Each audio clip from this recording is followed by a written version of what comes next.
Hey, so in this video, I'll be talking about a very interesting topic, which is the differences between using call and delegate call within a Solidity program that uses proxy contracts and implementation contracts. And just to give you a little bit of a rough idea of what proxy contracts and implementation contracts are, implementation contracts are smart contracts where our code lives, where our logic for our program lives, and then proxy contracts are contracts that point to the implementation contracts. So let's say we have an implementation v1 where we state all the logic for our program or our application. In the proxy contract, we will have pointers to functions on the implementation contract. And what this allows us to do is to create several implementations, for example, implementation v1, and then upgrade to implementation v2, and very easily change the proxy contract's pointer to the implementation v2. This allows for a little bit more flexibility when it comes to working with Solidity.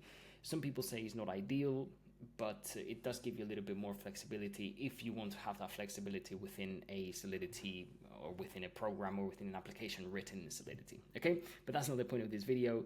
The point of this video is call and delegate call. And in here, I've got a remix. I've got the remix ID open with a very simple implementation contract here, which has got a uint public number and a function that increments the number by 1 every time it gets called. And then I have got a little proxy contract with a function that is called call increment that takes an address, and the address is basically the address of the deployed implementation smart contract. Okay, and then what it does, it calls the increment function by, first we're going to have a look at how it works with call, and then we're going to have a look at how it works with delegate call. Okay, so let's actually go ahead and compile this, which is already all compiled and working perfectly fine. Let's deploy the implementation contract. Let's deploy it, and let's also deploy the proxy contract. Boom, perfect. So now we're going to check what the number is on the implementation contract. Okay, and as we can see, number is 0 because we didn't really initialize the variable number with a specific value, so it is going to be 0. And now when we grab the address from the implementation contract that has been deployed and we go into our proxy, we select, actually swap this out, let's select the call increment function and we pass it the deployed contract's address and we transact with it, and we go back and we call again to check what the variable number is. Now we can see that it is 1. And this is very important when we're using call. Notice that we're using call right now. When we use call, the proxy contract calls the implementation contract, in this case the increment function, and it changes the variable inside of the implementation contract. Okay, so in this case, number gets incremented by 1 inside of the implementation contract. This is very, very important because with delegate call, it is completely the opposite. With delegate call, what the proxy contract does is sort of borrow the implementation contract's code and it runs it inside of the proxy contract. Therefore, nothing gets mutated in the implementation contract per se, but it all gets mutated within the proxy's contract storage. So the values of the variables inside of the proxy's contract will be changed, but we will not be able to see that by calling the implementation's contract variables and functions, because we're not going to see that change being reflected in the implementation contract. So this actually sounds a little bit confusing, but let's clear this all. Let's change call and let's use delegate call. Delegate call. Let's compile this up. Awesome. Let's deploy the implementation contract and let's deploy the proxy contract. If we have a look, why is this not working right now? There you go. If we have a look at what number is right now, it is still 0. Let's copy the deployed contract's address. Let's go to the proxy. Let's call increment. We're going to pass the address of the deployed implementation contract, but now we're going to be using delegate call. And if we transact and we go back and I'm going to click on call, just so that we can call again to check what the variable number is, we'll be able to see that it does not change. It stays as 0, because literally the proxies contract, what it's done behind the scenes is sort of borrowed the code from the implementation contract and used it inside of the proxy contract. And now to see this a little bit more clearly, let's have a look at this, which I have prepared, which is, I think, really, really cool and illustrates very, very well what goes on behind the scenes. When we use call, we basically have the proxy contract and the implementation contract. And in this case, the implementation contract is the one that gets mutated, all right? So the storage in the implementation contract is the one that changes.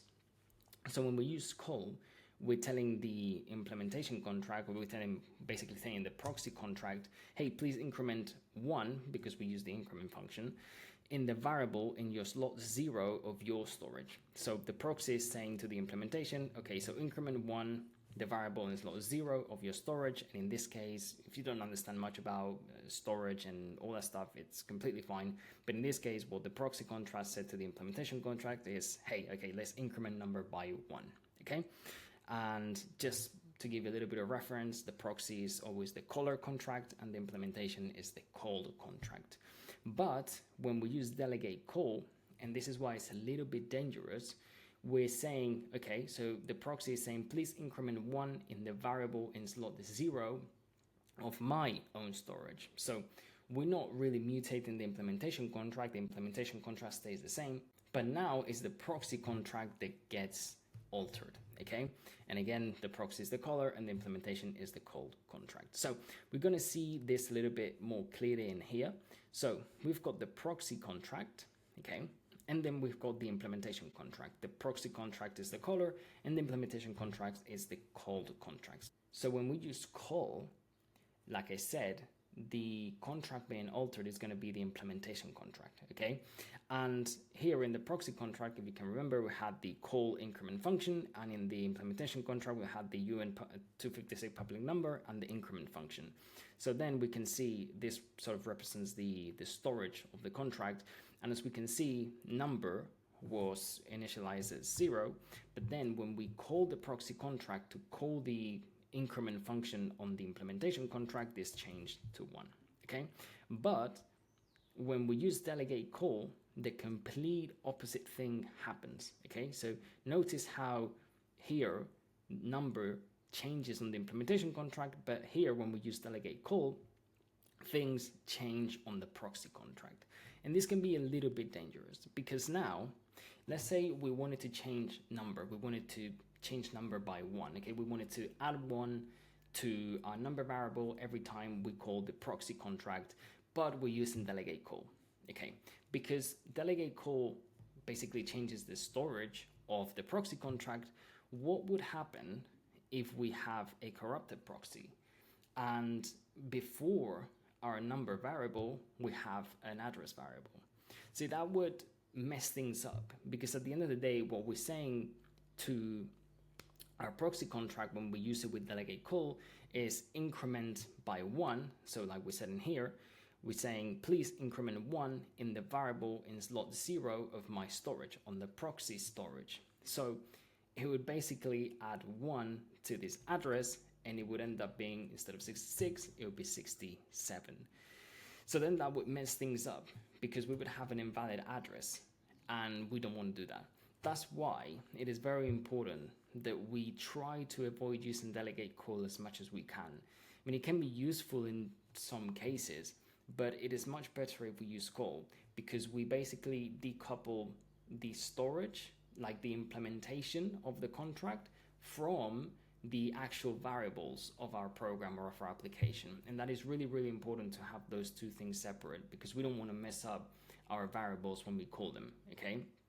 So those are the main differences between call and delegate call. Essentially, call is pretty much a lot safer than delegate call is, because you don't risk changing anything in the proxy. You don't risk really having that storage collision between variables in your proxy contract, because you're calling everything on the implementation contract, which is where you intend to call things on anyway. But when you use delegate call, you're mutating your proxy contract. and that can be not ideal in most cases. So all in all, basically just use call in most cases, and you don't really want to use delegate call unless you really have to, okay?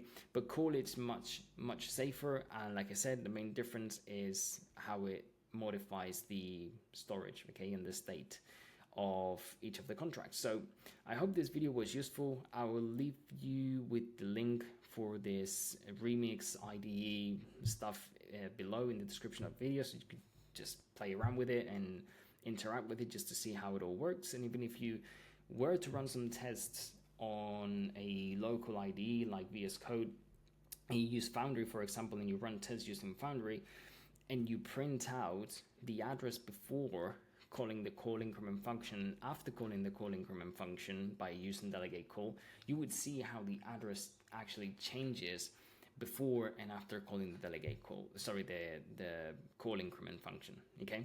So it is really important. It's a very important concept. A lot of people don't really get it that good, but it is really important that you do, because at the end of the day, like I said, call is much safer than delegate call. So anyway, I hope you enjoyed the video, and I will see you guys on the next one.